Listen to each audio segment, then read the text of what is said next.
further any interest of a political party or cause, or prejudice a political interest or political cause that is legitimate under this Constitution. Thank you. And so if a senior member of any security agency were to, if I could have back my Constitution, if a senior member or any member really of any security agency were to engage in that activity, that would be unconstitutional. Indeed. It would be worthy of criticism. Indeed. Now, Mr. Mutuse, you are a lawyer and a leader in this country. Are you familiar with Kenya's first director of intelligence, Mr. James Kanyotu? Mr. James Kanyotu, I have heard much about him. Are you familiar with a saga in Kenya called the Goldenberg Commission? Yes, I am familiar with the Goldenberg Commission. Was Mr. Kanyotu brought before the commission to explain his role in that commission and his role in that saga? But not when he was in office. I'm asking, was he brought there? Yes, indeed. Thank you very much. You're familiar with the former director of intelligence called Brigadier Gachagua? Yes, indeed. During the Waki Commission, Brigadier Gachagua called to give evidence before the Waki Commission to explain the role of the security agencies in post-election violence? Yes, in a commission. In a commission, he was summoned. In a commission, summoned by a commission. A public commission. Public commission, yes. That was formed pursuant to the laws of Kenya. Okay. Number 6. Now, you're with me at page 410. 410, yes. You can see that is a newspaper article. Yes. What is the headline? This is on the face of it. It can only be on the face of it, Mr. Mutuse. We don't need to use extra adjectives to explain obvious things. What does it say? I was locked out of Security Council meeting 3 years ago. Thank you. What is the date of that article at page 410? It's on the extreme right. This is on 7th of July. Yes. Yes. Let's go to page 411. Page 411? Yes. Please read that article in full. UDA presidential candidate William Ruto on Thursday said he was excluded from attending the National Security Council meeting 3 years ago. The National Security Council brings together the President, Deputy President, Defense, Foreign Affairs, and Internal Security Cabinet Secretaries, the Attorney General, Chief of Defense Forces, the Director of National Intelligence Service. Ruto made the revelations while explaining his take on the ongoing extrajudicial killings in the country. Stop right there. When you played your video, you said that the problem was that the Deputy President had discussed issues of security at a time when we were having what were called the Gen Z protests. Is that correct or not? That is one of the problems. That's one of the issues. Yes. Now, the Minister for Interior was before the National Assembly last week, I believe it was, or the other week. Yes. And said that 42 people died during those protests. You recall? I do not have that, but we take it as you put it. He said 132 people are missing. Okay. Are you aware that cases have been filed in court, including one where the Inspector General of Police was cited for contempt over allegations that the security agencies were abducting Kenyans? I am aware of the matters in court. Are you aware that during these protests, property of immense value was lost? Yes, I am aware. Did the President of the Republic of Kenya dismiss his entire cabinet as a consequence of those protests? Yes, he did. Yes, he did. Are you aware, as a member of parliament, that the World Bank and the IMF, as early as January 2024, sent a document to the government, a public document available on the website, indicating that the introduction of the reforms in the Finance Bill 2024 would lead to protests? Are you aware of that? I am not aware. Now, If the World Bank and the IMF had warned the government in January 2024 that there would be protests, what should a responsible government have done in the intervening period? The government is not on trial.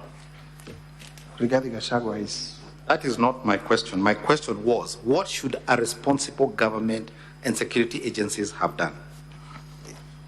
I can't tell because I am not part of them. I'm not in the executive. I see. Let's go back to my article at page 411. There is a sentence beginning at the same time. Start there. At page 411, at the same time, the DP also revealed that Director of the National Intelligence Service no longer picks up his course. Mm-hmm.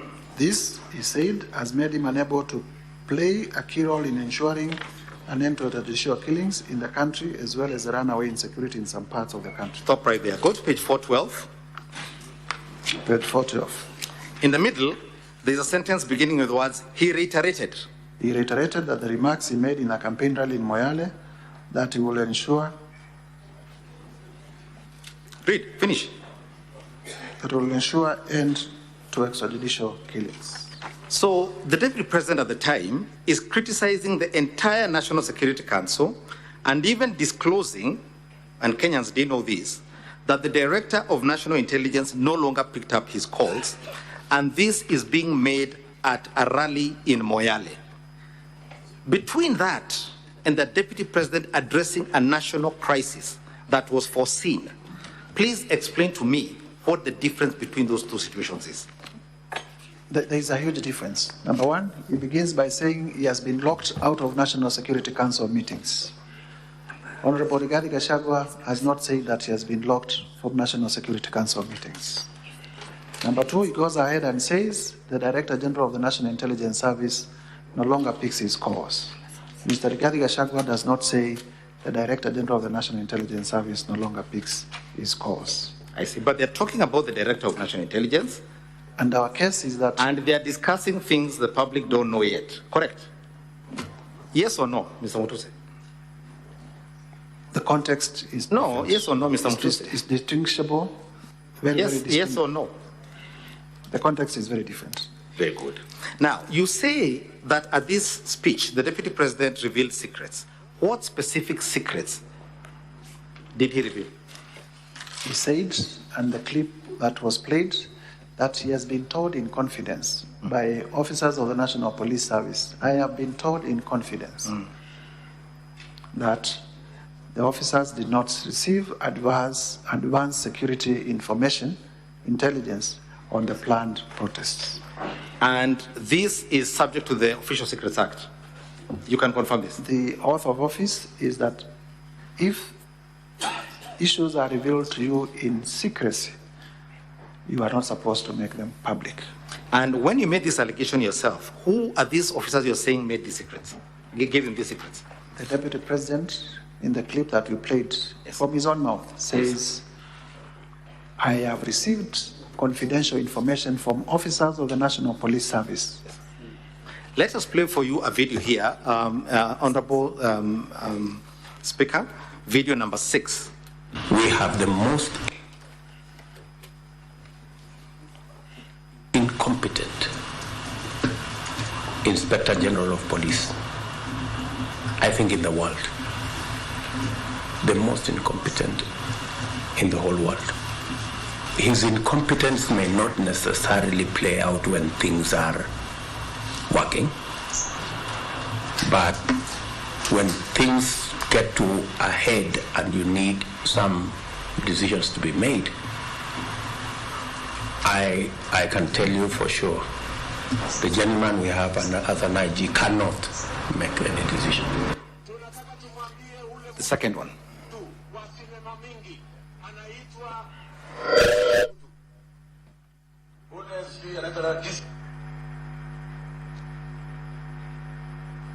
If that could be ule mtu wa sinema mingi anaitwa nani ule mtu ule si anaitwa DCI ule anaitwa nini ule mtu anaitwa Kinoti awache ujinga huyo bwana Kiboti awache ujinga sio kama tunaelewana Huyo Kinoti hakuna kitu amefanya kwa hii kesi ya kisiasa. Yeye ni mtu ya sinema, anaendesha makesi kwa magazeti, anatuandikia barua, sijui barua ya kilomita ngapi. Mr. Kinoti, please save your time. Stop writing to us long letters. Leave matters of elections to IEBC. You have no business in IEBC. You have failed as TCI. We don't want you to fail our elections. Tunaelewana? Huyo bwana Kinoti awache hiyo ujinga yake anaendesha pale, kwa sababu natukasirisha. Huyo bwana Kinoti tunataka tumwambie awachane na watu wa IEBC wafanye hiyo uchaguzi. Alipatiwa kazi. You can stop there. Yes.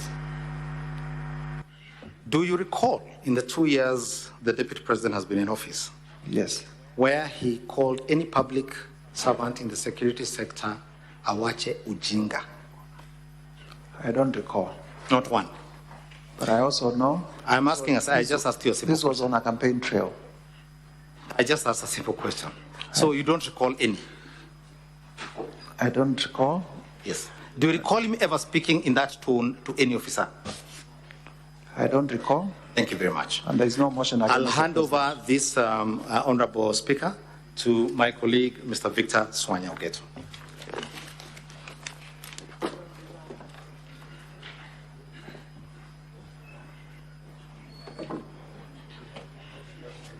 Now, counsel, you have 9 minutes for this witness and the other witness that are going to be called.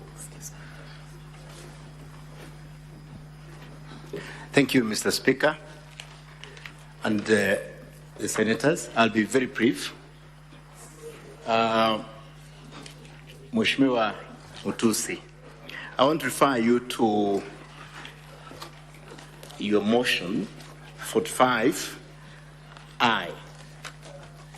Paragraph. One, yeah. That's paragraph 45. 45I, yes. Paragraph 45, I. Yes. Yes. Can you read it for us? Additionally, His Excellency Rigathi Gachagua used his office of Deputy President to exert influence and connive with the unscrupulous Ministry of Lands officials to issue an allotment letter to Amonyoro Investments Limited, a company that he owns, to acquire LR 209/12077 and LR 90923, situated at Embakasi, Nairobi, whose value is estimated at 1.5 billion Kenya shillings or thereabouts. After that, this company used the fraudulently acquired documents to support a court case at the expense of the legitimate owner of the property. Very good. In your allegation, you have alleged that the Deputy President connived with unscrupulous officials of the ministry. Have you placed any evidence to this House or anywhere in the bundles naming those officials? I did not place, but as far as I can remember, there is information that came through Mr. public Mutuse, participation. please, because of time, I think I want you to answer yes or no, so that you can proceed. Have you placed any evidence? In my motion, no, but No. in the, No, in thank the you. documents contained Thank in you. the public Thank you. participation, Thank you. yes. Thank you, Mr. Mutuse. Now, how many letters of allotments were given to Wamunyono Investment? I do not know. You don't know. Yes. Okay. Have you placed to this House any letter of allotment as evidence? I haven't. You have not. Okay. I want to refer you to 107, that's volume 3, 107 Volume 3? of your documents, 107. Just a minute.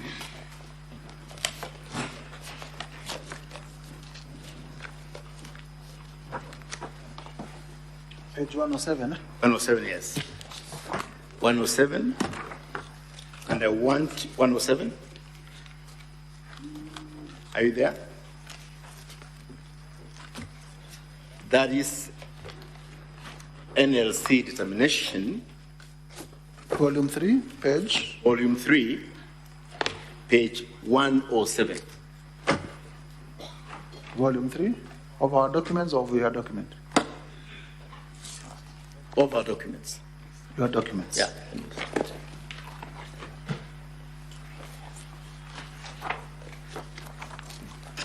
Yes, I can see a letter from the National Land Commission. Yeah. I want you to read the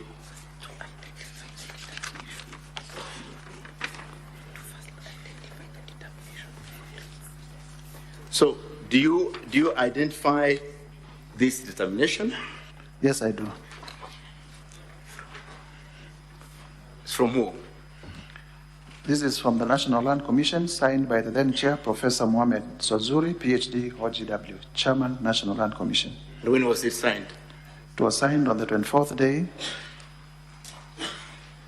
I presume this 3 means March of 2016. 2016. Yes. At that time, was the deputy president in office? No, he was not in office. He was not in office. Yes. Okay.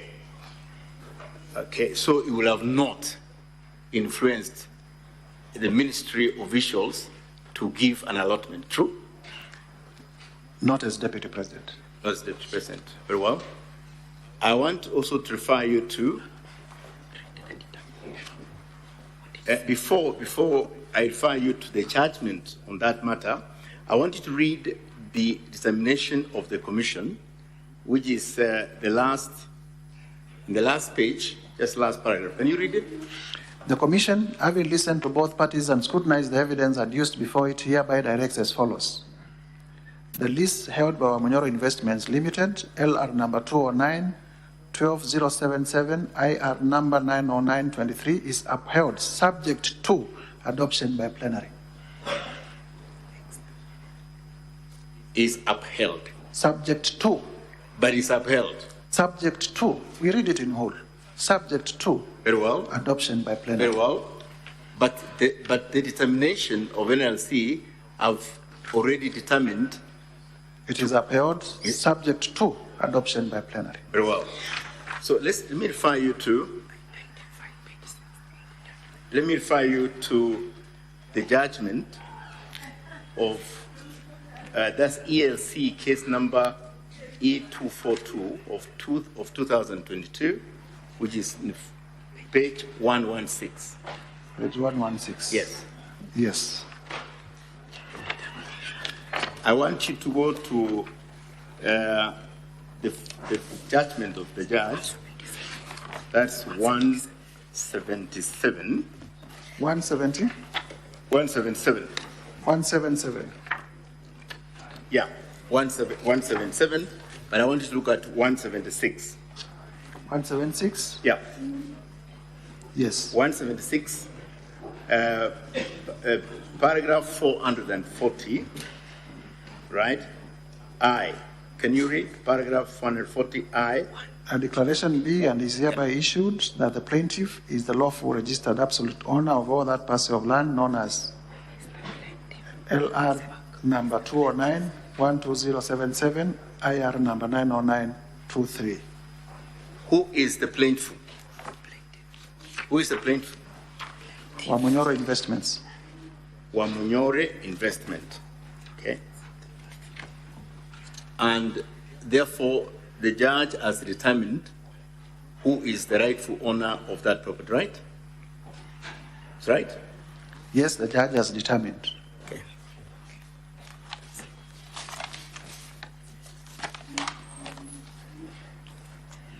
Okay, now,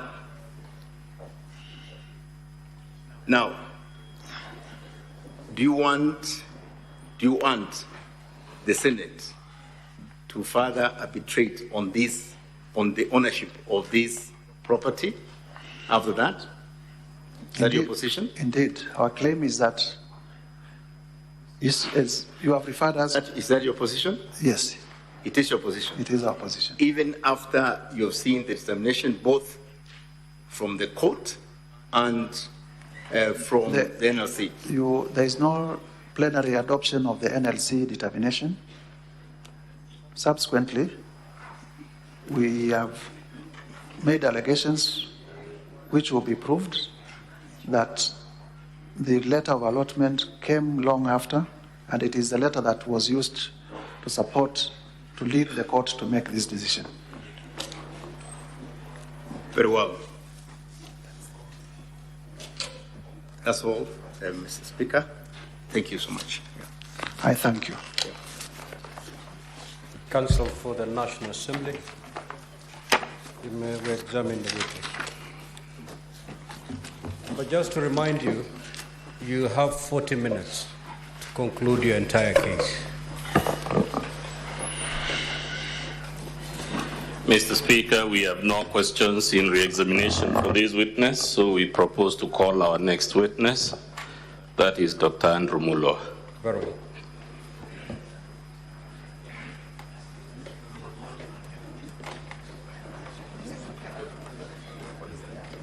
Now, if the clock can be frozen while we call him, please. Yes, Counsel, before you call your next witness, the honorable senators may want to seek for clarification from the witness, so I will allow them to do that. When they're done, then you can usher in your second witness. Much obliged, Mr. Speaker. Now, honorable senators, you have 2 minutes to do that, and we are going to do that. I'm going to allocate 20 minutes for that exercise.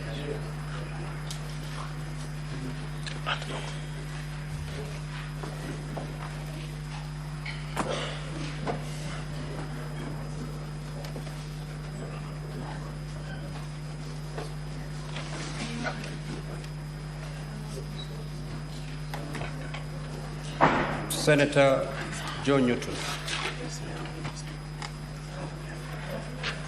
Not present. Senator Soti.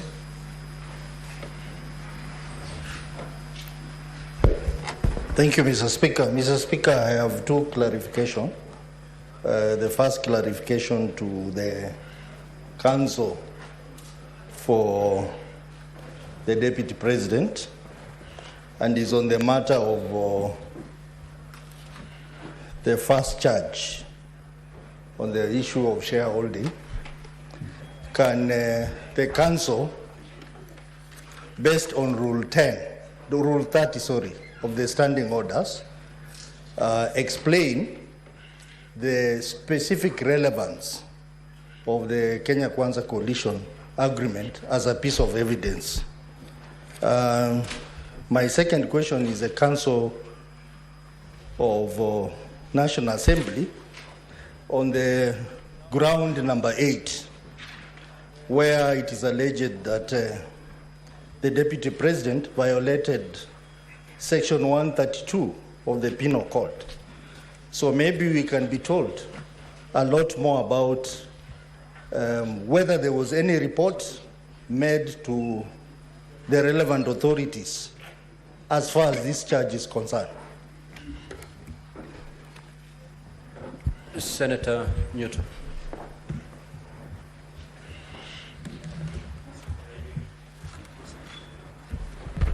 Thank you, Mr. Speaker. I rise to seek some clarifications from the Honorable Mutuse.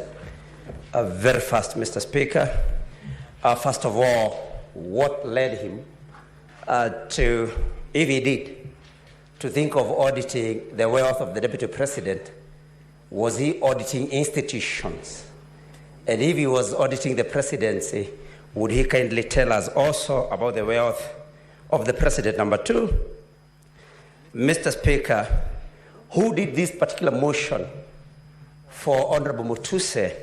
And why I ask that, Mr. Speaker, is because every time he's asked a question, he says, I think so, I believe so. He does not give convincing reasons, in my view, Mr. Speaker. Mr. Speaker, he has listed several companies And these companies, upon cross-examination, he has said repeatedly for each of them that he has no problem with the companies, apart from saying that he thought that there was an intention to use them for money laundering and some other corrupt activities, Mr. Speaker. So exactly is it a crime to have, in his understanding, to own companies for the Deputy President or any other Kenyan, Mr. Speaker?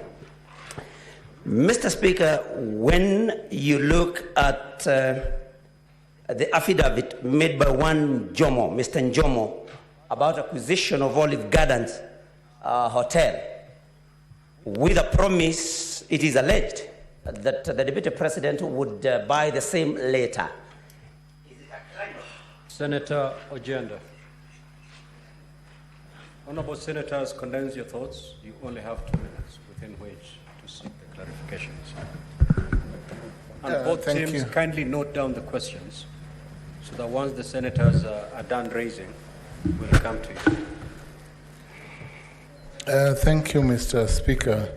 I want to ask the witness, Mutuse, you have been taken to great lengths on the ownership or the shareholding of the 22 companies that you have associated the Deputy President with. I want you to just clarify why you included the 22 companies in your impeachment. You set out allegations on several companies. Clarify one, you referred to Olive Gardens Hotel. You refer to the, again, Vipingo Beach Resort in Kilifi County. You set out the CR12 of both. Now I want you to just tell us, or clarify, the significance of the inclusion of these two companies. Just clarify that. On the ownership of Queensgate Serviced Apartments, you also seem to raise a number of issues. I want you to also clarify the ownership of Queensgate Serviced Apartments and why you attribute the questions. You asked several questions by counsel on Queensgate. I want you to make a clarification. But let's go to the other question, Mr. Mutuse. In charge number 1, you have referred to the obligation. Senator Mungatana. Asante Bwana Spika. Mimi nilikuwa nataka kumuuliza Mheshimiwa Mutuse, mbunge wa Kibwezi Mashariki, atufafanulie wakati ambapo Mheshimiwa Makamu wa Rais alipokuwa anazunguka na kusema anapigania haki za Mrima, yeye kama mbunge wa Kibwezi Mashariki na kama mbunge wa kutoka sehemu ya jimbo gatuzi la Makueni, je, alijisikia ama alijihisi kwamba anabaguliwa ama anawekwa kando katika nchi hii ya Kenya? Tueleze vizuri, tuelewe. Asante, fafanua. Senator Endokumbo.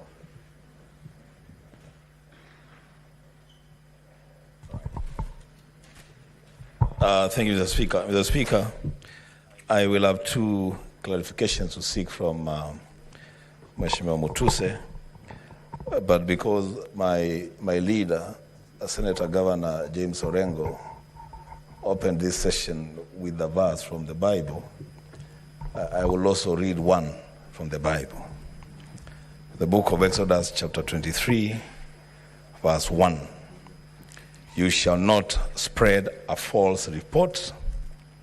You shall not join hands with a wicked man to be a malicious witness. That is the Bible. The Mutuse, I want to know from Mr. Mutuse, 1, is this impeachment motion really and truly your motion? I ask that question, Mr. Speaker, because on all accounts, the witness is unable to prove anything. Is this your motion, or were you called to just sign a motion, then to come and defend it here? Secondly, in the oath of office for the Deputy President, it is required of him to diligently serve the people of the Republic of Kenya in the office of the Deputy President of the Republic of Kenya. The people that reside in the Mount Kenya region are Kenyans. What is so wrong with a Deputy President, a state officer, in defending people from a region in this country and then coming to defend other people in Nairobi and other people in other regions? What is so wrong? What is impeachable about that defense? I thank the Speaker. Senator Veronica.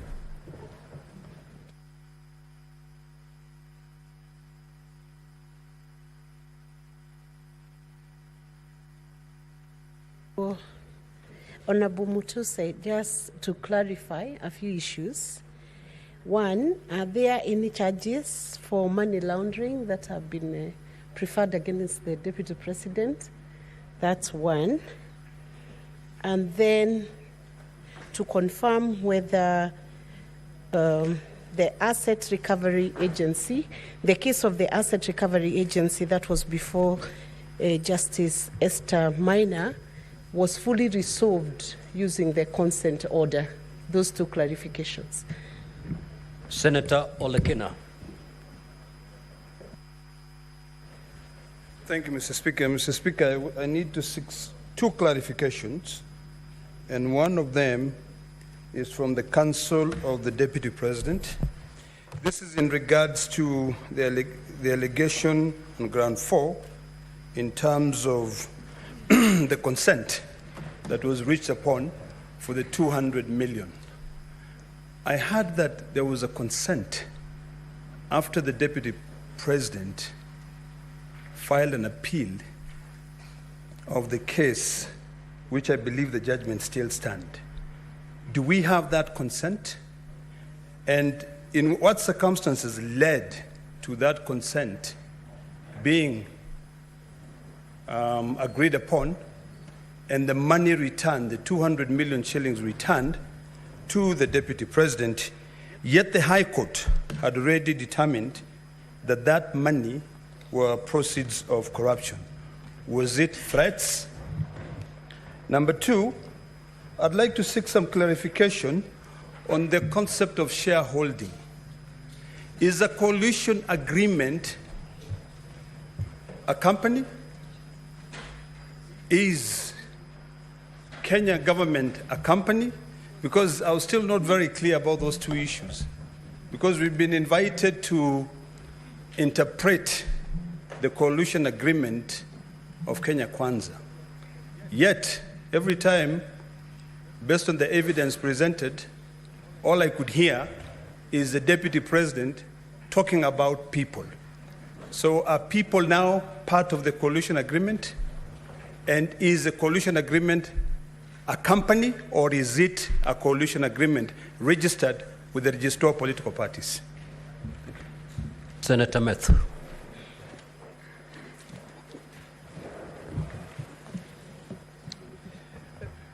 Thank you very much, Honorable Speaker. I also want to get to understand from a clarification from Honorable Mutuse on the assertion that you made on ground number,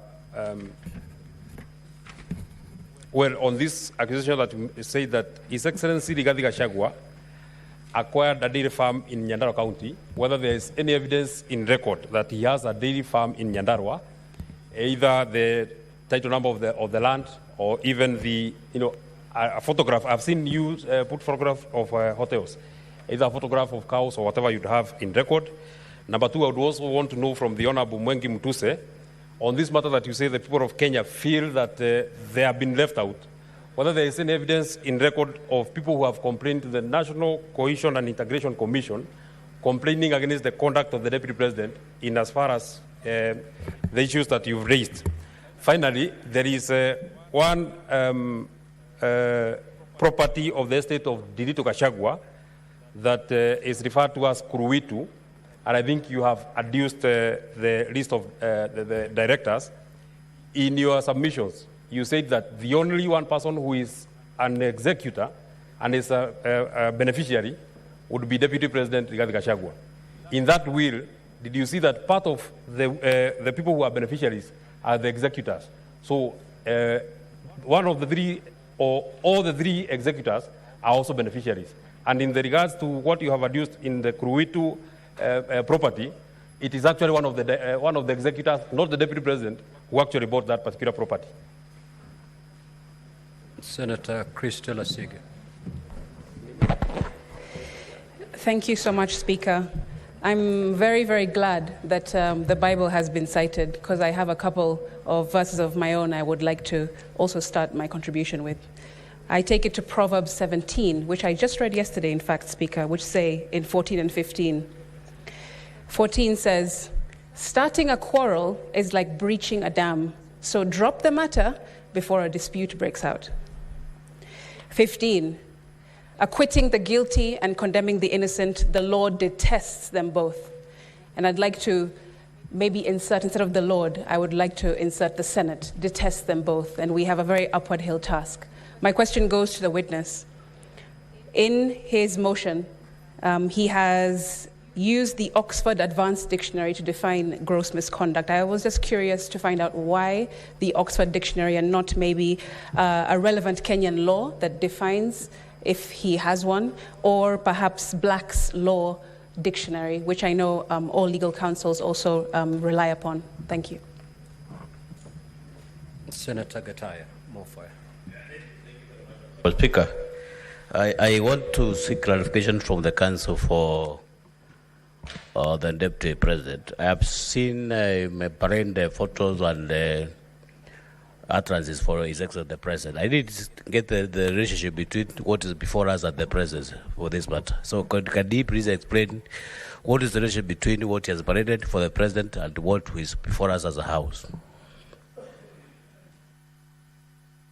Senator Karungo.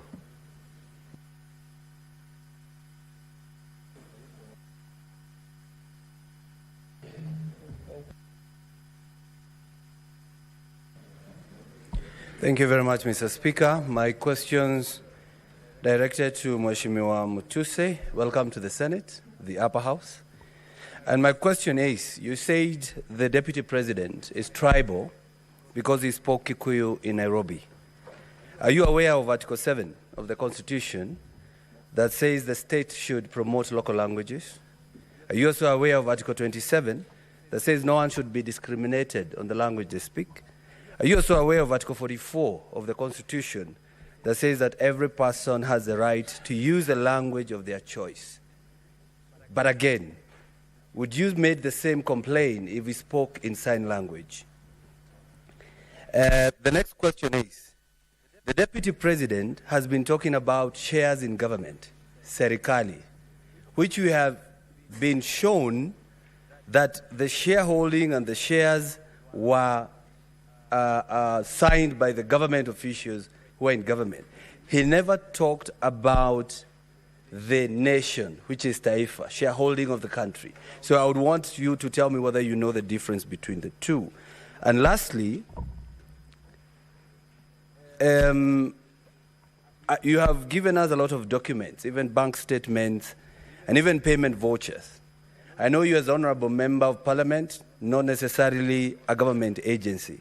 How did you access these documents? Yet you know the Supreme Court of Kenya has indicated it is wrong to steal evidence or to unlawfully obtain evidence. We would want you to give us that indication. And also, you said the Deputy President was in a company of senators in Nairobi County. I was actually one of them. Kindly refer to Article 96 of the Constitution. Senator Moses Kajwang. Mr. Speaker, my clarification is on paragraph 47 on the charge sheet. the National Assembly alleges that the Deputy President has several proxy companies, and one of them is Agrobrick Investment Limited. In paragraph 48, the National Assembly alleges that Bhavika Nathalal Hirani is a proxy of His Excellency Rigathi Gachagua. Could the National Assembly provide some evidence, because ground 7 is framed as serious reasons to believe that the Deputy President has committed a crime? Could there be some evidence to convince the House that there could be reasons to believe so? Finally, on paragraph 74, the National Assembly alleges that the Deputy President has openly sabotaged the state's efforts in agriculture.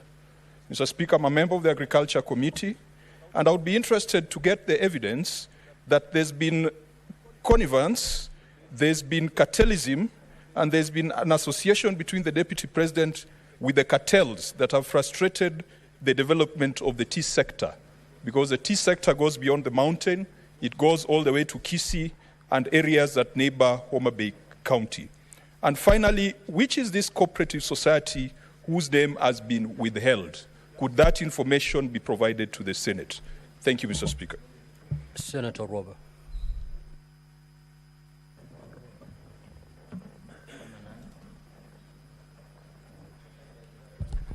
Thank you, Mr. Speaker. My clarification is to His Excellency, the Deputy President, on the issue of the property of the deceased. My question is, does the deceased have any children? Are they of sound mind? And because it appears as though they are not involved in any of the management of the estate of the deceased, and that is the big question, and possibly a clarity that we would like to have from you. Thank you. Senator Okongo. Thank you, Mr. Speaker. I want to seek clarification on what is at page 15, paragraph 41. There is the allegation being made that in the past 2 years, His Excellency the President has amassed a humongous property portfolio estimated at 5.2 billion. I was trying to follow your answers during cross-examination, and I don't know whether you were trying to drop this allegation or if you want to still maintain it. I want you to give a proper clarification that links the person against whom you have brought the motion, that is the Deputy President, with that allegation of 5.2 billion. I didn't quite see you make a clear clarification in support of that allegation. If you could kindly clarify for me. Thank you. Senator Murango. Asante sana Mr. Speaker. Ningetaka kumuuliza Mheshimiwa Mutuse kwa sababu kampuni nyingi ambazo ameorodhesha pale kama ushahidi kwamba ni za watoto wake naibu wa rais Rigathi Gachagua. Wewe kwa sababu umesema umefanya kazi kama wakili, lazima ulikuwa unafanya kazi kupitia kampuni. Ilikuwa ni kwa ajili ya ulaghai ukiwa na bambako? Kama wale watoto ambao umeorodhesha pale wote walitengeneza kampuni ili kulaghai pesa kupitisha zile kampuni. Swali langu la pili ni kwamba katika stakabadhi ambazo zimeletwa pale zinaonyesha kwamba waliokuwa wanafaa kupata mgao wa shares katika kampuni, kuna wale walikuwa wanafaa kupata 30%, na ile miradi ilikuwa inafaa kwenda Western Kenya, haikuwa imeorodheshwa kunja Nairobi ama mahali pengine popote. Unasikia kwamba ulikuwa umegatuliwa kwa sababu umetoka Makueni na ile miradi haikuwa inakuja Makueni. Asante sana Mr. Speaker. Senator Sifuna.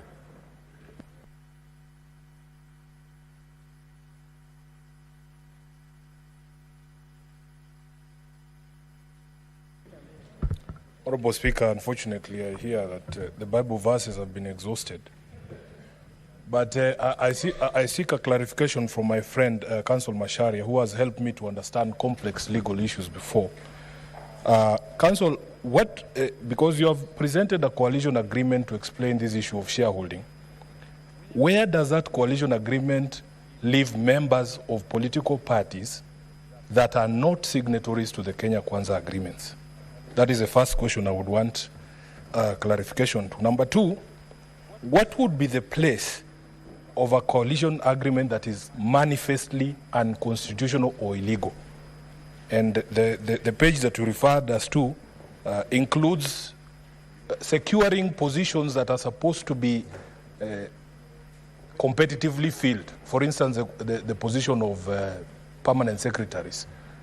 Is it your position that in fact these advertisements that we see in the newspapers are just a charade to cover up things that have already been concluded in coalition agreements such as the Kenya Kwanza agreement that you have exhibited here? Thank you, Honorable Speaker. Senator Mundegi.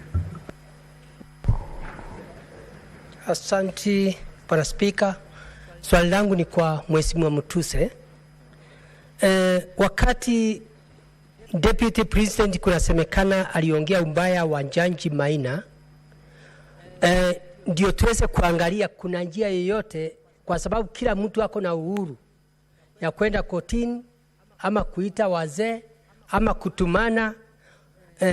Kuna kitu Jaji Maina alifanya ndio tuweze kuelewa juu ya vile Deputy President aliongea ubaya wa jaji wa huyu jaji. Asante Bwana Speaker.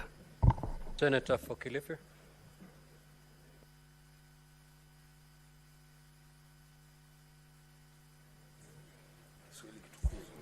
Asante Mstahiki Speaker. Mstahiki Speaker, niko na swala kwa kutaka kufafanuliwa na wakili wa naibu rais. Katika kosa la kwanza lile ambalo lilikuwa limeandikwa gross violation iko katika kipengele cha 15 katika hii particulars of allegations, kinasema kwamba mimi mnajua msimamo wangu ya kwamba watoto wakiwa wengi kuna wale kwanza akuangaliwa, si mnajua? Alafu anaendelea kuongea kwamba chakula iko jikoni karibu kuiva, watoto ni wengi, chakula ni kidogo, iko na watoto ya nyumbani na iko na watoto wa jirani, iko namna hiyo. Nataka afafanue Kiswahili hichi kinamaanisha nini kutoka kwa huyo client wake. Asante Bwana Speaker. Now, honorable senators, allow the parties to respond to those clarifications, starting with the team from the National Assembly, and then we move to the team of the Deputy President. Proceed. Thank you, Mr. Speaker. If I may, the Honorable Senator Ososi had no question directed to me. Senator Nyutu, what led me to audit the wealth of the Deputy President? I'm just doing my work as a member of Parliament under Article 94 and 95 of the Constitution. Part of my work is to oversight state officers. The Deputy President is one such state officer. I set myself to draft and present an impeachment motion, and I needed to support that impeachment motion with information. Nothing else. Why didn't I also audit the President? I was not intending to bring an impeachment motion against the President. If in future another member wants to bring an impeachment motion against the President, I believe they will be at liberty to also do their work in the manner they deem. Who did this particular motion? Yours truly speaking before you, Mwengi Mutuse, the Member of Parliament for Kibwezi West, did the particular motion. You have listed several companies. Yes, indeed, we have listed several companies. And just to clarify, there are those companies that I was led by advocates for His Excellency Rigathi Gachagua, and I said we have no problem with them. But also, there are companies that we have issues with, and we have stated the companies that we have issues with. And you would know, because we have handled impeachment motions in the past, that just because we do not have an issue with one particular company does not mean that those that we have been proved also fall with it. But also importantly, why we listed these companies is also to demonstrate character. Character in the sense that if you have one company that is a construction company, then why do you have 3 others that are dormant? Why don't you use just that one that is a construction company to do your construction work? So it was also to demonstrate a web, an intricate web of activity to hide and conceal. And that's why we listed those companies. The affidavit of Jomo, it did not complete because it was time barred, so I do not know what to respond because he just began mentioning about the affidavit of Jomo. Senator Professor Ojiambo, Senator for Kisumu, shareholding of the 22 companies. Yes, we have appended the CR12s for the 22 companies to show that His Excellency the Deputy President has been owning what we are calling special purpose vehicles in the name of companies, either by himself or by his children or other proxies, as part of a character of a web, which is also consistent with the Esther Minor decision, and you can see those companies listed in the Esther Minor decision that are not consistent with the normal way of doing business. Because in the normal way of doing business, you would imagine if, for example, Safaricom, that is a telecommunication company, also under it had another 20 other telecommunication companies. For what purpose? You would, ordinarily a business person would concentrate on one company, it succeeds. Then if you have a different investment that is completely different from what you are doing, is when you open a different company. But all these companies, you look at their objects, you look at everything, they are all made to do the same thing. The question is why? And remember, the offense here is reasons to believe that the Deputy President has committed crimes. And we believe this is a good basis to show that these companies are not formed for a legitimate purpose. Senator, in terms of Vipingo and Olive Gardens, Vipingo Ridge, we have been able to demonstrate that His Excellency Rigathi Gachagua's children are part of the directors, 2 of them. In terms of Olive Gardens, we have been able to demonstrate through the affidavit of Mr. Jomo that Mr. Jomo indeed was acting for the Deputy President in the purchase. And as much as we refer to a future promise of refunds, all of us would know that offenses of corruption and money laundering are not straightforward offenses. And as much as we want to rely on technicality, and it is this technicality that has made it impossible to fight corruption in this country. If we look at it and all of us know how these things have been done, you would definitely see that Mr. Jomo is saying in black and white that he was a conduit for that purchase. We go to the Honorable Senator Mungatana, Senator for Tana River. Haki za mlima kama nilijihisi kubaguliwa. Na nafikiri ni kweli kwamba watu ambao nawakilisha na mimi mwenyewe pia na Wakenya wengi wanajihisi kwamba kama naibu wa rais ambaye anahitajika kuongea kuhusu masuala ya Kenya mzima atazingatia tu masuala ya sehemu fulani, basi wale Wakenya wengine wote nikiwa ndani tunajisi kubaguliwa, na sio tu, hata wale ambao wametoka sehemu tofauti na mlima, hata wale wa mlima pia wao, you setting them against the rest of Kenyans. Senator Enoch, Exodus 23, thank you. I will keep it to myself. But I am not participating in any conspiracy against anyone. I am just doing my civic duty as a citizen of the Republic of Kenya and exercising my mandate as a member of the National Assembly, which is a constitutional mandate.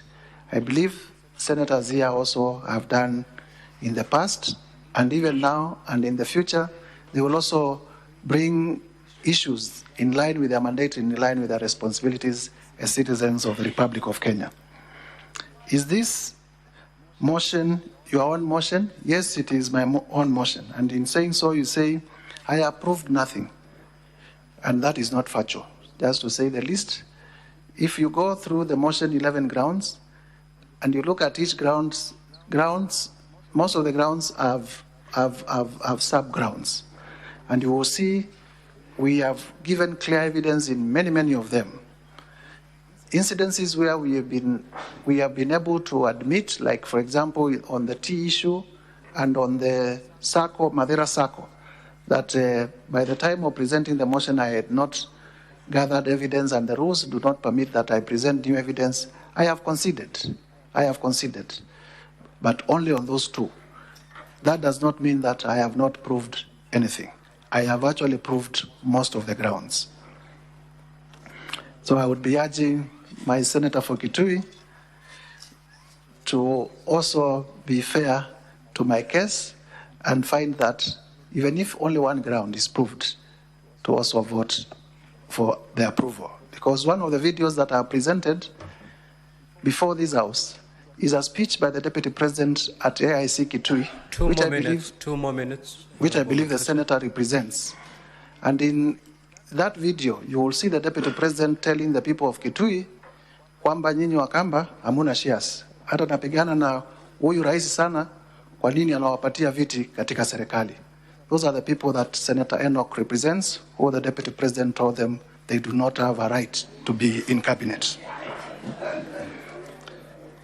In terms of the oath of office, and it was done right in Kitui town. In terms of oath of office, diligently serve the people of Kenya. Yes, and that is where the problem is. You sought to serve the people of Kenya, not the people of a region. That's where the problem is. Senator Veronica, charges of money laundering. I am not aware of any ongoing proceedings in respect of the DP in terms of money laundering, but I'm aware of that the Justice Maina decision has not been annulled on merit and therefore still remains good law. Senator Ledana Olekina, that was to the DP's lawyers. Senator Methu, my good friend, Nyandarua County Dairy, I concede I have not presented evidence on Nyandarua County Dairy because, of course, of the limited timelines in terms of working on this. NCIC complaining about, the question was whether there has been any complaint to NCIC about the Deputy President's remarks. I wouldn't know because I don't work for NCIC. I wouldn't know, just to be fair. Kuruwitu and CR12, Kuruwitu was bought at 250 million, money that has not been disclosed, is source. And the owners of Kuruwitu is Vipingo Ridge, and we have also demonstrated who are the owners of Vipingo Ridge. You know, money laundering, you hide, it is a web. That's why it has become very difficult sometimes even to investigate money laundering. And there is no dispute that the two sons of His Excellency Rigathi Gachagua are directors of that company. That has not been disputed. Senator Asigi, where we are using the Oxford Dictionary and not Black's Law Dictionary, law has now also delved to the place of the common citizens also to understand what it is and not the jargon of the past. And so Oxford Dictionary also offers plain English definitions, and we thought it is also good to use plain English definition because not all of us are lawyers. I do not think that it is disputed that the definition we have given is wrong in terms of what constitutes gross misconduct. Senator Karungo, my very good friend also, tribal, speaking in tribal language in Kikuyu, and whether that is not permitted under Article 7, Article 27, Article 44. Clearly, the Deputy President is a state officer and has taken oath to promote national unity. Nairobi is our capital city. All communities are here. It cannot be said that Nairobi belongs to the Akamba, much as we border here, or the Luya, or the Kikuyu. When you speak in Nairobi, you must be sensitive. It is just like speaking in Senate in mother tongue. Shares and company. Clearly, my answer and response is we are not, the Deputy President has talked about Kenya is a company for shareholders. He did not say that Kenya is led by Kenya Kwanza coalition, a political coalition of shareholders. So let us not twist facts. This is an afterthought. There has never been anywhere where the Deputy President said, naongea kuhusu Kenya Kwanza coalition. He has been consistent. Kenya is a company and it will benefit its shareholders. So the coalition agreements that have been adduced before you are an afterthought, are just a diversion, in my view. Access documents. How did I access these documents, including accounts? I got the services of whistleblowers when people knew that I want to do this. I got the services, I got a lot of information from whistleblowers whom I do not intend to disclose their identity because they are protected under the Witness Protection Act. Honorable Kajwang, my counsel will be talking about the issue of Brobika and how it is, that particular director is related, is connected, is linked, the nexus between that particular director and His Excellency, the Gachagua. In terms of agriculture, I did admit I did not present evidence in terms of his sabotaging of the tea, much as I have information, but I leave it at that we have not presented adequate evidence in terms of sabotaging. But Kenyans would know that that role is domiciled in his office, and the price for tea has not become any better. In fact, it is still oscillating up and down. The cooperative society, I also considered, we have not presented evidence.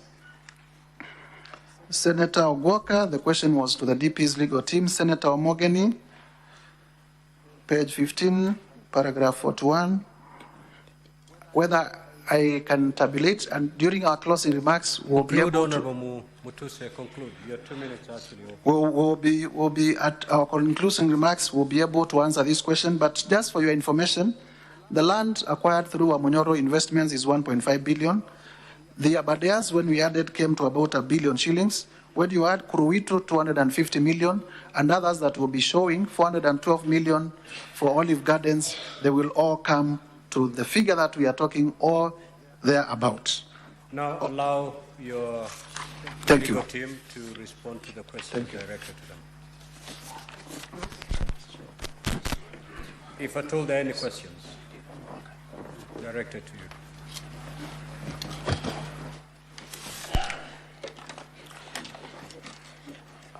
Mr. Speaker, I believe the question was about whether there has been a complaint with regard to Ground 8, any report to the relevant authorities. I believe there was a related question on whether the DP has been subjected to any prosecution for money laundering or related offenses.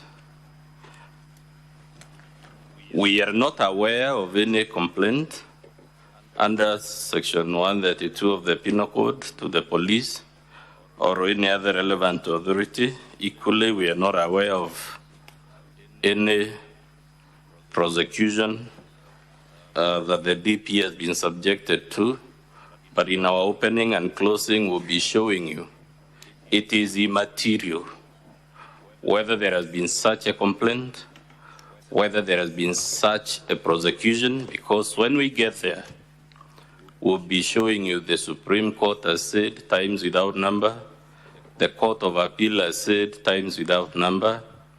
The impeachment is about political hygiene, it is about political responsibility, it is not about whether there is criminal liability or whether there is civil liability. And we'll be hoping we can persuade with lots of humility that nothing turns on whether, as a matter of fact, complaints have been launched or prosecutions have ensued. And those are not my words.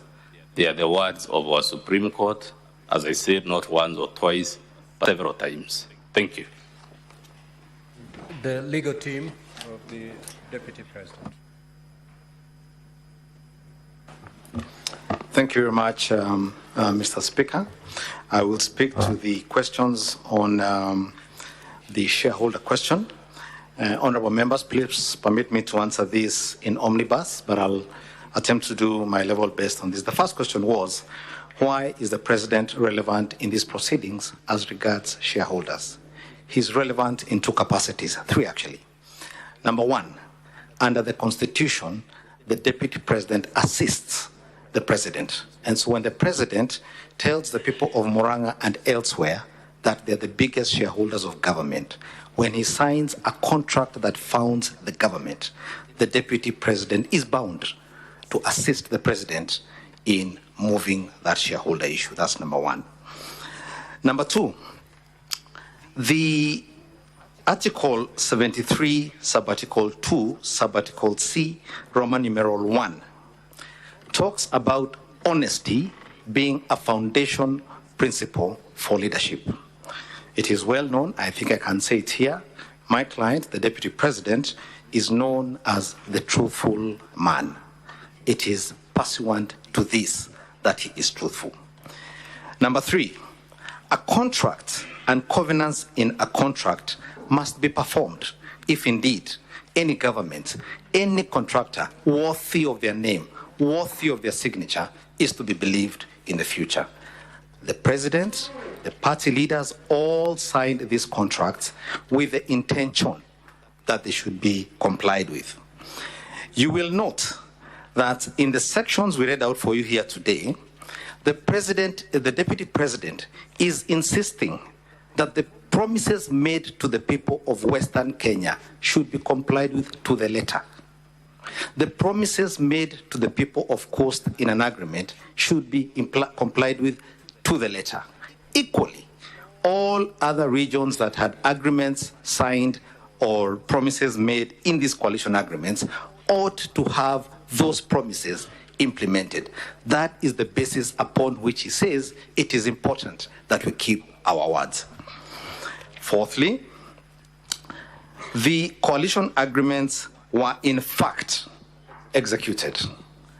The President and the Deputy President came from UDA as the agreement said. The Speaker of the National Assembly came from Ford Kenya as promised in the agreement. The Speaker of this Honorable House and a learned friend and colleague was in fact elected as the Speaker of this House. And all the other promises that had been made were being implemented. But more importantly, as a matter of law, agreements that underpin coalition building are actually a legal consequence. They draw their force from the law. And I think Honorable Mutuse here mentioned it broadly, but I can tell you exactly where it is. Schedule 3 of the Political Parties Act requires every coalition to draw a coalition agreement. That is number one. Number two, it prescribes what is to go in that agreement. Among the things that the Political Parties Act Schedule 3 prescribes must be in the agreement is the sharing of power and responsibilities. So it's a matter of the law. And if when the honorable members here retire, you will find that Article 108 of the Constitution delineates power in both the National Assembly and in the Senate on the basis of coalition agreements and who has the majority, who is the largest shareholder, if you will, in each of those two houses. Fourthly, or fifthly, I think it is now, I think we said this before, the deputy president had no power to appoint or implement any of those things. All he could do was speak to the agreements that had been signed by the party leaders, and that's all he was doing. He was expressing what was in the agreements and saying we ought to keep our word, we ought to do what we promised in these documents which we filed at the Registrar of Political Parties. Sixthly, in the statements that were read to you in the videos, there are two things to note. Number one, the deputy president is talking about government. He's very clear. He doesn't say the nation. He doesn't say the national cake. He doesn't say resources. He says, just to read for you one example, at page 6 of 85, a government is like a company, government. He's not talking about resources, he's talking about government, and that's all it was. It is important for members to remember, to recall, that these provisions of the law I am sharing with you here followed the famous, or should I say infamous, NAC MOU, which became very litigious. I had the privilege of participating in that case. The famous NAC MOU was set aside because it had no anchoring in law. That was corrected, and that is what these agreements are about.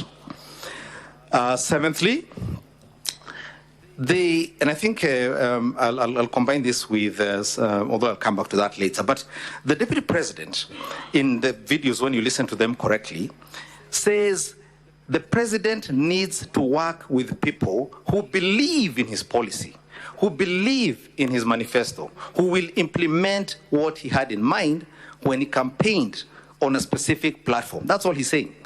And it's very simple. If you don't believe in my policies, if you don't believe in my manifesto, how are you going to be the one I appoint to implement that? It wasn't about tribes. It was about manifesto, it was about policy, it was about specific issues set out in agreements. Now, political rhetoric might use certain words. Politicians use all manner of words. The party I represented in the last election was called Mganga many times in the campaign trail.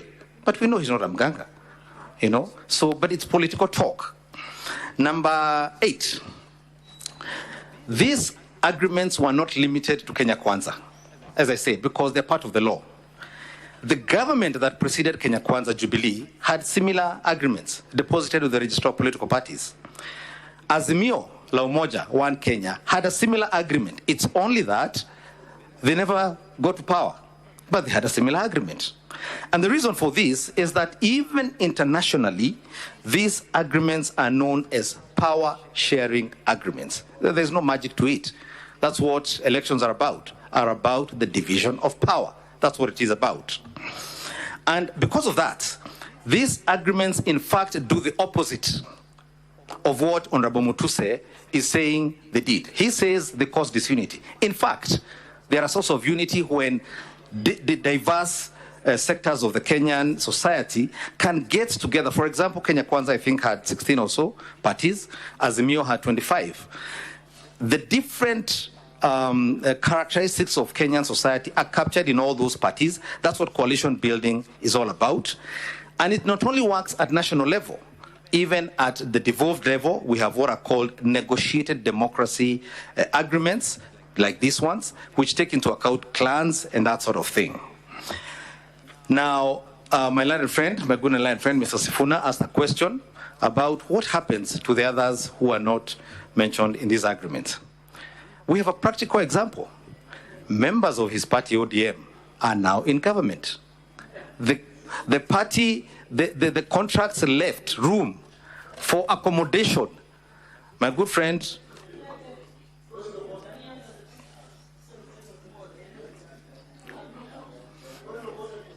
order. You cannot raise a point of order on the council. You cannot.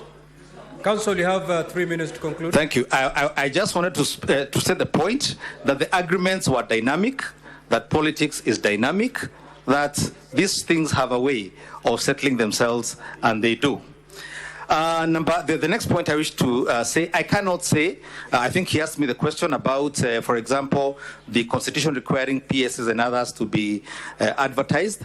I cannot speak to how Kenya Kwanza intended to implement that, but like I've demonstrated, it was implemented. They found a way to do it. I don't know how they did it, but we're just speaking to what they did. Honorable Stuart Mazayo asked a question about Chakula Kikiva. You will note that a lot of the videos that were played here today were made in Nandi or in Kericho. There was a very specific reason for that, and the Deputy President himself will be addressing that question today. The only other thing I can tell you about those videos is that whenever the Deputy President raises that question, either in Nandi or in Kericho, he is cheered wildly. It is a very popular issue in those two counties. Finally, I think to a question that was asked about how Honorable Mutuse and others would feel, even regions that did not overwhelmingly vote for Kenya Kwanza, including, for example, Machakos, Makueni, and Kitui, actually got 2 cabinet secretaries in the cabinet in the fullness of time. And so no one was actually discriminated against. This was not about tribes. I think the confusion has been brought about by Mutuse's motion. This was about sharing of government and those who believed in the policies of this government. I hope I have attempted to address all the questions you have raised. Conclude by responding to Senator Olekina's consent issue. Sorry, Senator. Issue. If you could remind me the question, I'm sorry. The consent. Oh, it's. The consent. The consent is being addressed by my good and learned friend, Very Mr. well, Elisha very well. Boya. Yes, Council.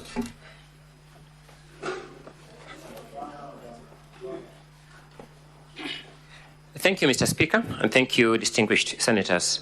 The distinguished senator for Narok County has asked succinct questions. Number one, if you look at the petition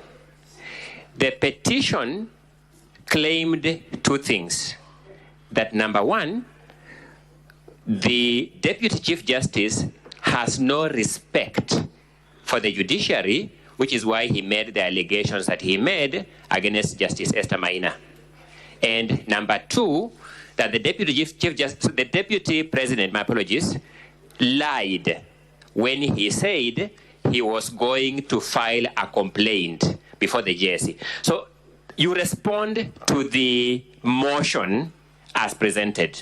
Now, to respond to that, there was no necessity to file this consent because the consent does not address itself to the claim by the DP that is going to file a complaint against the judge. What then happened, distinguished senator, is that the witness came here and then began taking this court through the judgment of Maina. Now it's altering the claim as presented in the motion, which is why we had now to take him through the issue of the consent. Now that addresses, and so we have not presented the consent before this Senate because the motion as framed did not require the consent to respond to it. But having said that, my learned colleague, the mover of the motion, makes a false statement that a consent does not determine the merits of the matter. In fact, a consent determines the merits of the matter. When you enter a consent and say that the judgment that was rendered by the trial court, you are entering a consent to state a different state of affairs. You are actually vacating that judgment. The trial court had taken the money in question from the DP to the Asset Recovery Agency. The consent took the money from the Asset Recovery Agency back to the DP. That is the substance of the matter. So the argument by the mover of the motion before you that a consent does not settle the matter on the merits is law upside down. Law upright is that a consent settles the merits of the matter that it addresses. Thank you so much. Now, Honorable Senators, can I get an indication from Council for the National Assembly? How many witnesses do you intend to call beyond Honorable Mutuse? Mr. Speaker, we have 3 more witnesses, and while on it, At the point we stopped examining the Honorable Mutuse, you said we had 45 minutes. Yes, you have 45. But when I went there, you said 40, so we were a bit alarmed. No, you have 45 minutes. Much obliged. And the team for the Deputy President, you've exhausted your time, but there was 10 minutes that has been occasioned by the technicality on the videos. So you need to utilize that with the remaining 3 witnesses. Now, Honorable Senators, Honorable Mutuse is not going to leave. You're going to stay on as we hear the 3 witnesses, and then if the other clarifications that Honorable Senators wish to direct to you, please be available. Kindly usher in the second witness.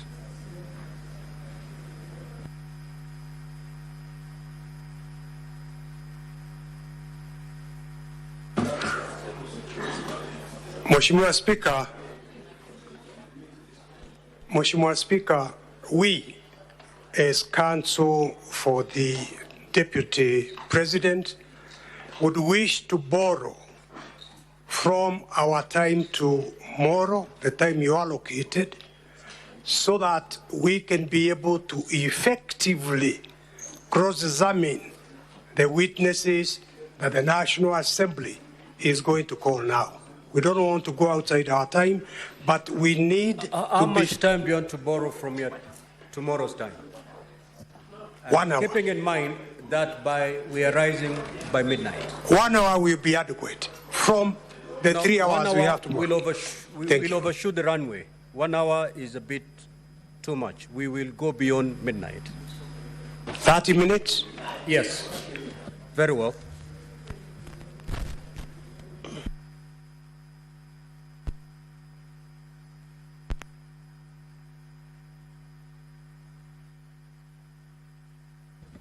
Quickly swear in the witness.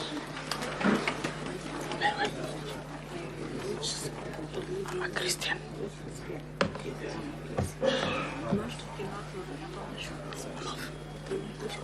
English.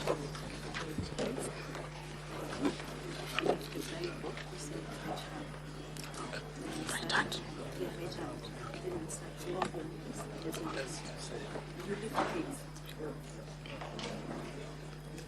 I, Dr. Andrew Mulwa, do solemnly swear that the evidence that I shall give before the Senate in respect of the matters before the Senate shall be the truth, the whole truth, and nothing but the truth, so help me God.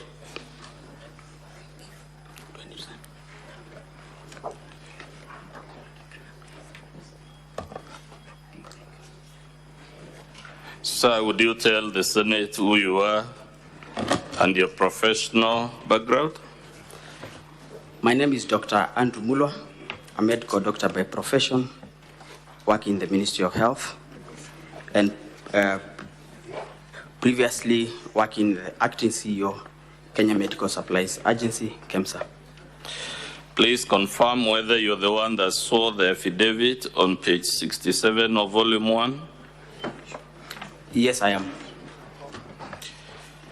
In respect of which allegation in the motion did you swear this affidavit?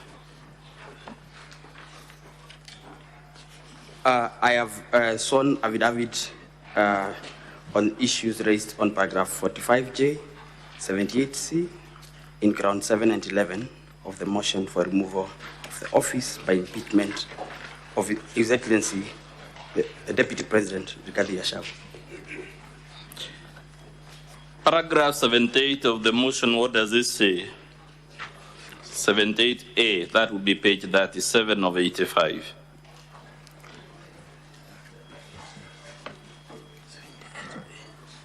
A, to illustrate, His Excellency Rigathi Gachagua bullied Kenya Medical Supplies Agency officials into awarding a tender for the supply of mosquito nets to Crystal Limited, his proxy company. Crystal Limited had submitted here it's written a fake bid document with the sole intention to fraudulently acquire public property. Dr. Mula, did Crystal submit a tender in this procurement for the mosquito nets? Crystal did not submit a tender for this procurement, but was the local agent for a company called Shabika Impex Limited, which submitted bids, and part of the local documents, like the pesticide control board certificates, were actually submitted by Christo in the tender document. So Christo was actually the one submitting the bids? There was a reference of Christo in some of the local documents that the bidder had to submit. I want to refer you to volume 8A of the Assembly's document, page 18 of 19.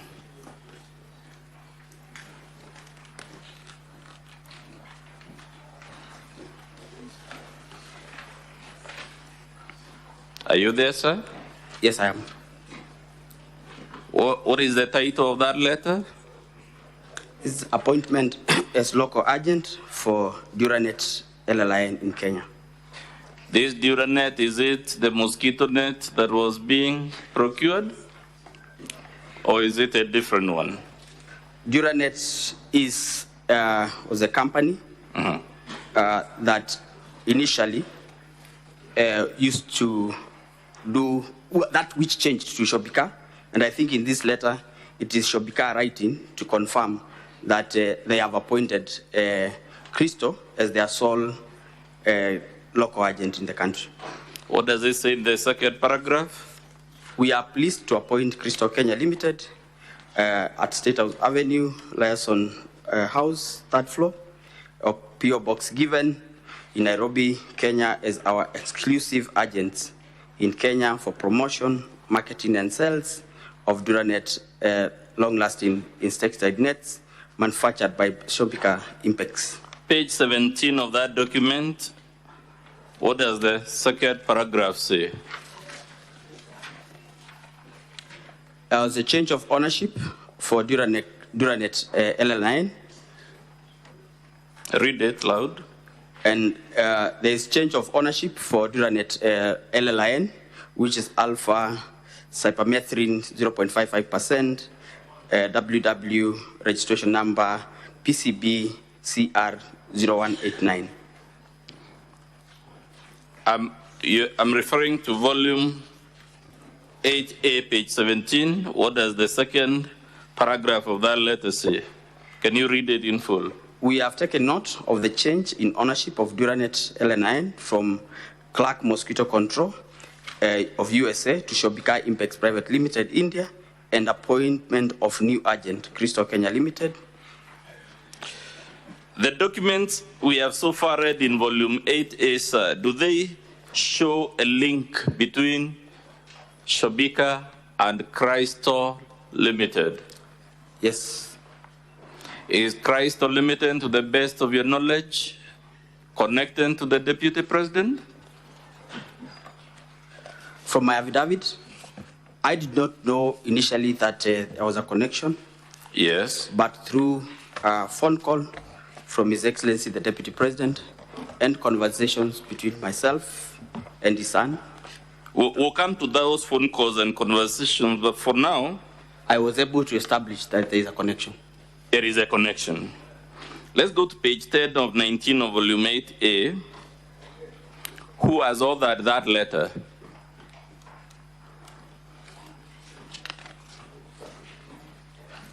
Page 10 of 19.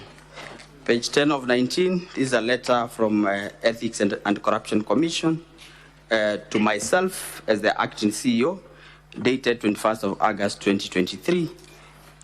Is this a body that would authoritatively speak to matters of corruption in public procurement? Yes, it is. Is it authorized to investigate such matters? To the best of my knowledge, yes. Now, this letter, what was the letter asking you to do at page 10 of 19? The letter was giving recommendations for administrative action against procurement officers, Cosmas Rotich, Anton Chege, and Caroline Mugo, who are officers working in KEMSA and participated in the procurement of the mosquito nets. Towards the bottom of that letter, Roman 1, what does the Ethics and Anti-Corruption Commission tell you? It says, and I read, Mr. Speaker, sir, the Technical Evaluation Committee, here abbreviated TEC, recommended the award of tender to Shobika Impex Private Limited, yet their bid was paginated in pencil and what was not sequentially paginated contrary to instructions to tenderers, clause 20.3, which provided documents to be paginated using indelible ink and marked sequentially. Does that paragraph you just read show there was corruption or wrongdoing of any type in processing this tender? It does, Honorable Speaker. And who was benefiting from this manipulation of the tender? Shobika. Is that the same company that the Deputy President's company, Christo, is the local agent? Yes. Given those series of events, would it be fair for anyone to suggest the Deputy President did not have a hand in the procurement irregularities for this tender?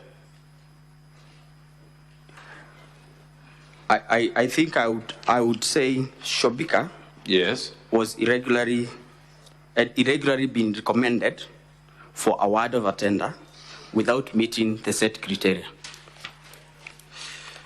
Would you say it's just coincidental, sir, that a company connected to the Deputy President was awarded a 3.7 billion tender? I was not in KEMSA at the time, and I would imagine that KEMSA being a procurement entity whose core function is to procure, yes, the technical teams would have a proper understanding of procurement procedures and therefore would not make such, would not recommend award of a tender to a company where they are glaring failure to meet the criteria. Given the contents of your affidavit and the phone calls will come to from the Deputy President at this sense, would it be fair for anyone to suggest this matter in page 10 was just another coincidence that the company irregularly awarded the tender was one connected to the Deputy President? I don't think it would be. You don't think it would be fair? Don't think it would be a coincidence. It is not a coincidence.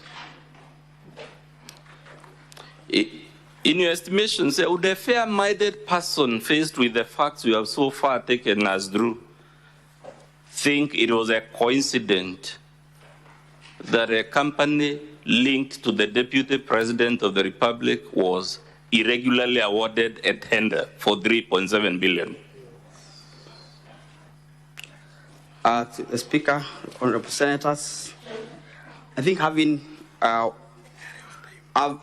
the advantage of interacting with the documents that are before us, I think I would say from the record, the bid bond that is being referred here was delivered as a mail and not as part of the tender document. Page 8 of 19 of still volume 8A, towards the bottom, Roman 1 again, does it show yet another irregularity involving this Shobika Impex, the company linked to the Deputy President? Which page, Councillor? That would be page 8 of 19, Roman 1 towards the bottom. Does it disclose another procurement irregularity besides the one we saw on the other page? Here it says, and this is the letter from Ethics and Corruption Commission, that the Director Procurement interacted with the bid security for Shobika Impex Private Limited on the 24th of February 2023, prior to the tender opening date, which was on the 10th of March 2023, contrary to tender instructions for tenderers number 21.3. Please confirm whether the Deputy President in his public address on the 7th confirmed to the Republic that he placed phone calls to you with regard to this tender. Yes, he did. And in my affidavit, I have as well alluded to the same, that he called me to follow up on the release of the bid board. Do the duties of the Deputy President of the Republic extend to placing calls on junior government officers about tenders? To the best of my knowledge, no.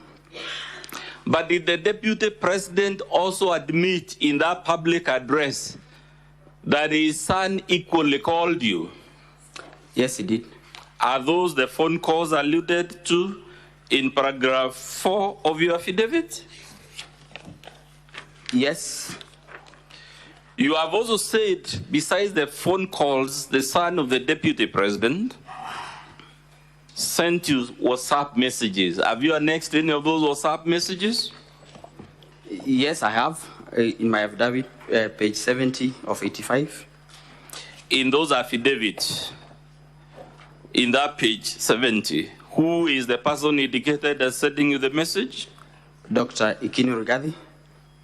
Who does he say he is contacting you on behalf of? He tells me that he's contacting me. He asked me to contact him when possible. There is a document for His Excellency that he's trying to collect.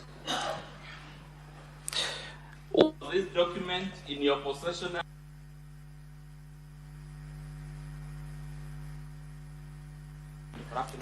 Which was investigating the anomalies of the procurement of the L-Alliance.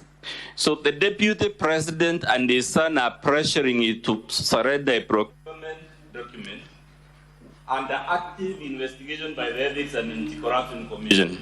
Yes, Your Honor. Would that be interfering with active criminal investigations? From where I sat as acting CEO, I felt pressured because the documents were not within our custody, and had to actually make effort to follow up with the Ethics and Anti-Corruption Commission for the documents to be released back.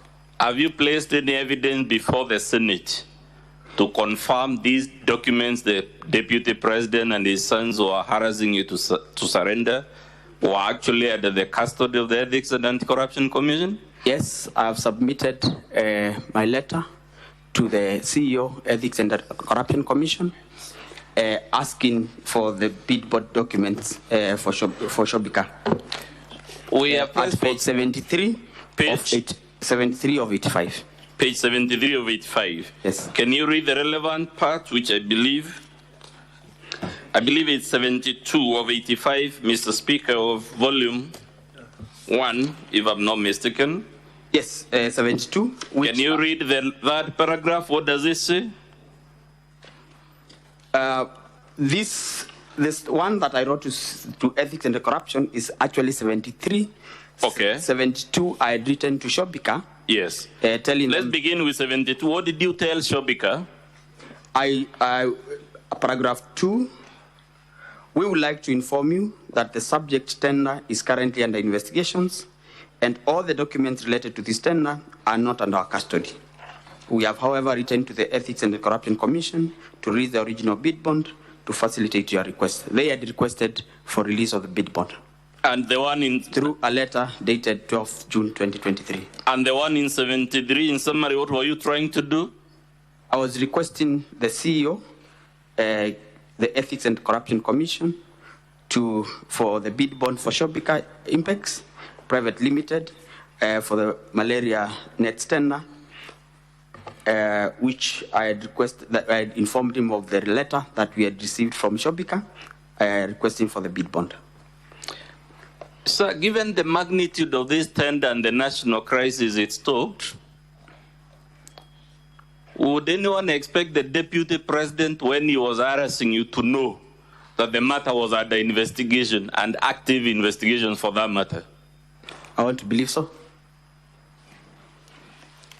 Lastly, sir, claims have been made on this floor that the allegations against the Deputy President transcend the force to the ridiculous to the embarrassing. This material you have taken is it consistent with the narrative that ground 11 of this motion is false, ridiculous, and embarrassing? Through the Speaker, honorable senators, what I've presented before this House is the truth, nothing but the truth, and verifiable by document presented.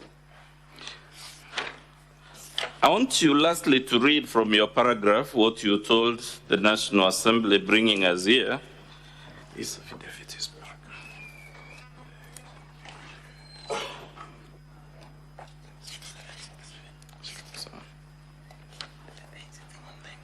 Can you read paragraph 6 of your affidavit, sir?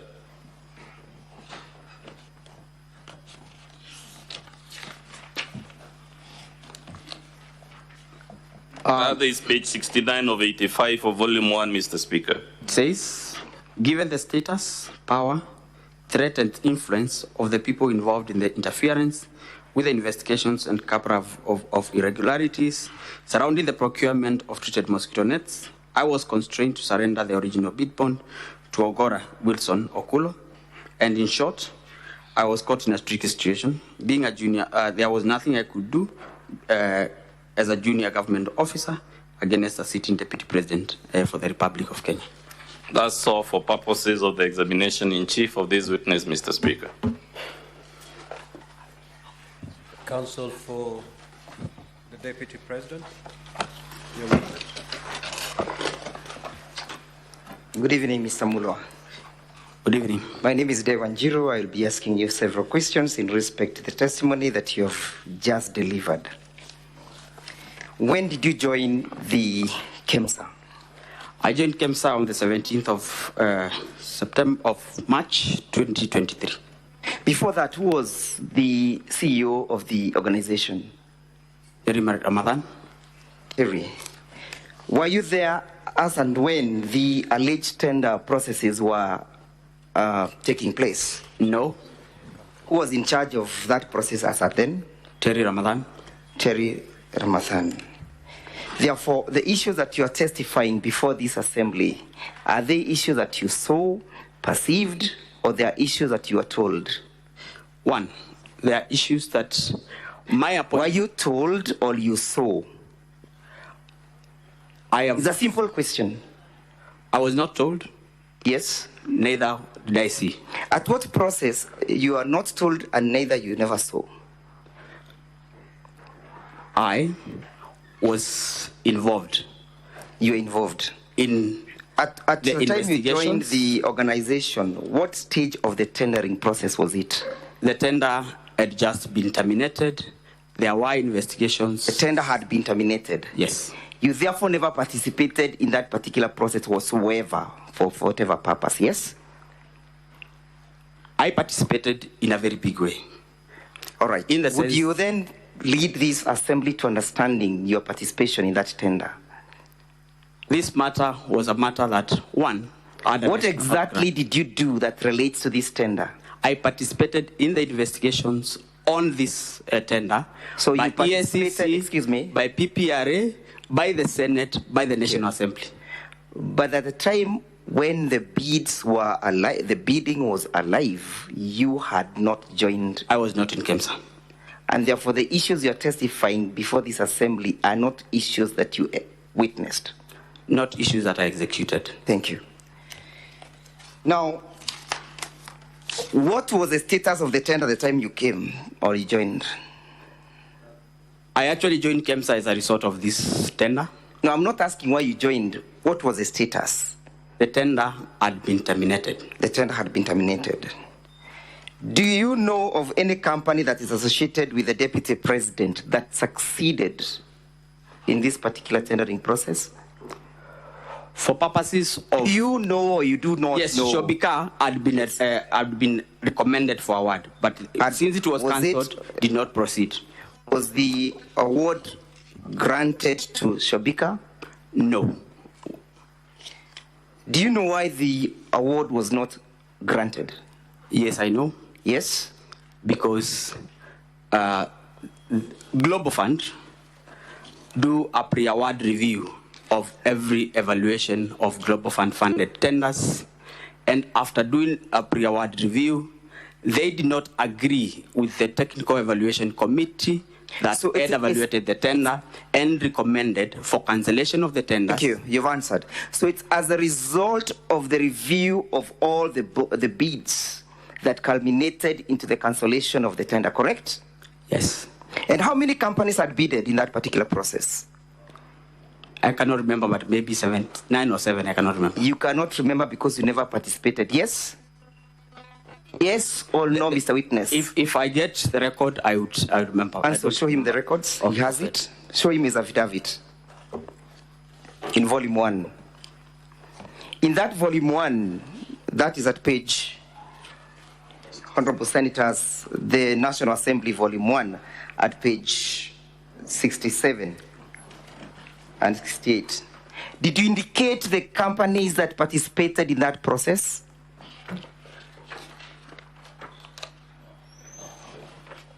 I did not indicate the companies that... You chose to conveniently refuse to indicate them, correct? Correct or not correct? I don't need an explanation. Not correct. Why didn't you indicate the companies that participated in that particular process? My affidavit... Your affidavit has explained it. My affidavit is premised on... Okay, I know your affidavit. Yes. I have read it several times, but my question is very specific. Why did you leave out the other companies that participated in the process? For purposes of my affidavit, I did not find it necessary to never thought it necessary. Now, confirm that Shobika company was never ever awarded the tender. The tender was cancelled.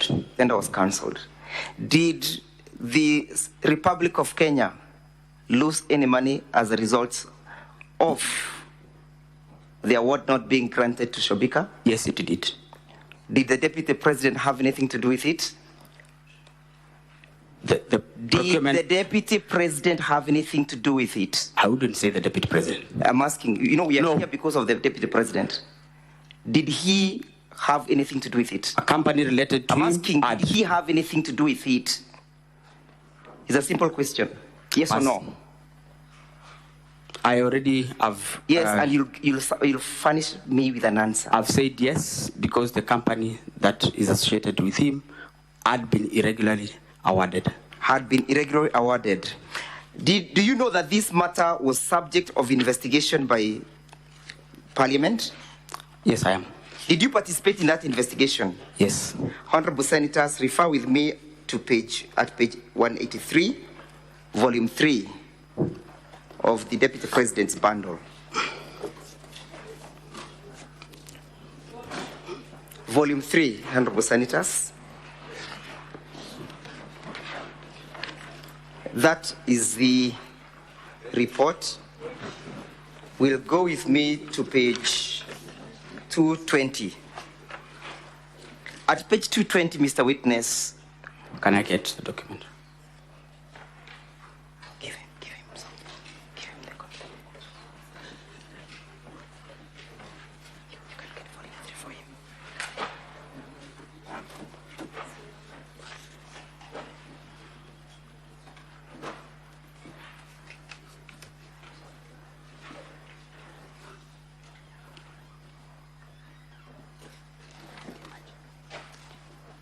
Volume 3.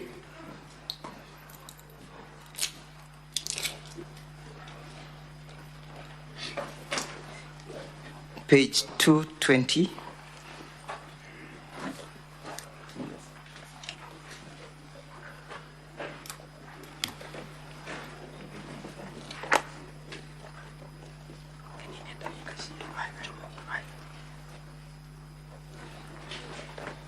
Can you see, confirm that those were the companies that participated in that particular tender, yes? 17 bidders. At page 220. Yes, there are some 17 bidders. How many are they? 17. Go to page 221 and you read, can you see where it is written 100? Yes. Can you read out that statement?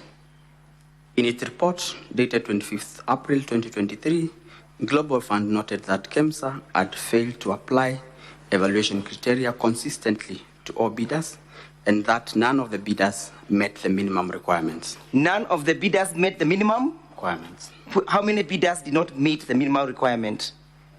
For purposes of this report, what the Global Fund is talking about are the 17. All the 17. And therefore, Shobika was not an exception, correct? Shobika was not an exception. It never qualified, correct? Yes. Now, look at where we have page, at paragraph 105. Yes, can you see where we have Roman B? Sorry, we have B. Can you see B? 105, paragraph 105B. Yes, can you read what B says? The Global Fund document reported that the bid bond for Shobika Impex was not paginated, and the management of KEMSA argued that the bid bond was not part of the bid, but was rather an accompaniment. What is that? What does that mean?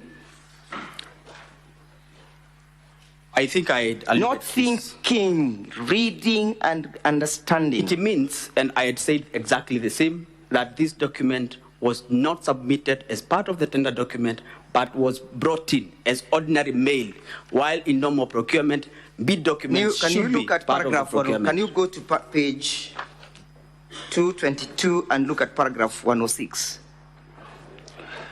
Notwithstanding KEMSA reservation, in the letter dated 4th May, the acting director procurement recommended the termination of a process. Yes? The CEO approved on the 5th, and termination was communicated to all the bidders. So there was a termination of the bidding process, correct? Yes. As a result of non-responsiveness of all the bids, correct? As a result of non-responsiveness. Yes, after Global Fund differed with the KEMSA Technical Evaluation Committee. Did the Deputy President have anything to do with that? I would not say.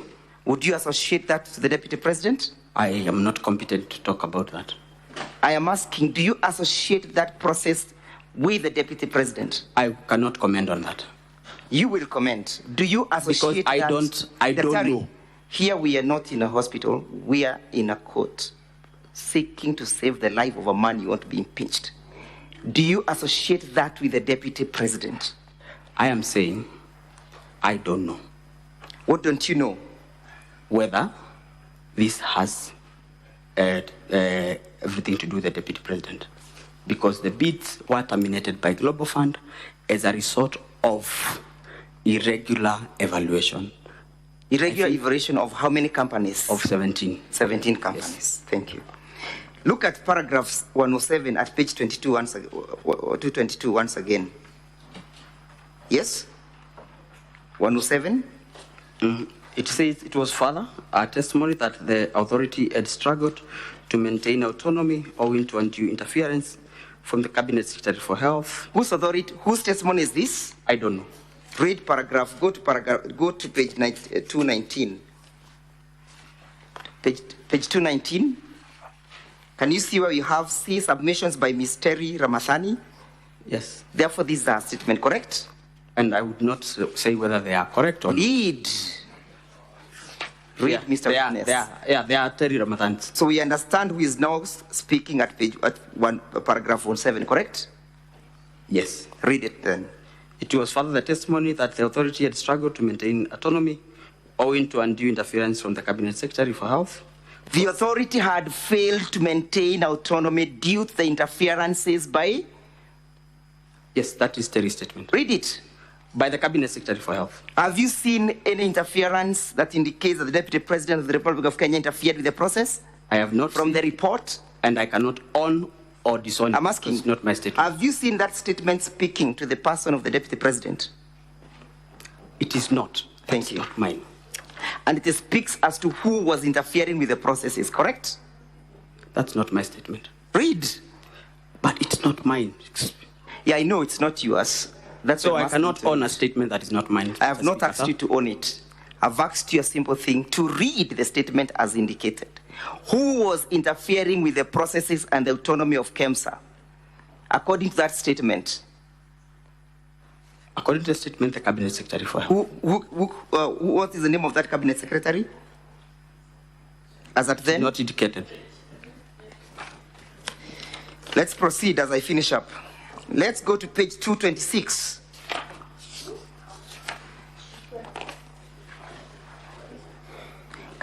at paragraph 136, what is the Assembly Parliament saying? In the late April, he learned from the Global Fund pre-award. Who learned? I don't know. Look at the submissions at page 225. Myself. Who learned? The acting CEO, which is me. Who was that? Me. What did you learn? I learned in late April that the Global Fund pre-award review report that the airlines tender was to be cancelled on account of inconsistencies in the bid evaluation. Do you still maintain the position that you gave, or you want to? It's exactly what I said. That's exactly what you say. Yes. And therefore that does not link or has no nexus with the Deputy President whatsoever, correct? I think you are wrong. What did you say? You are not right on that one.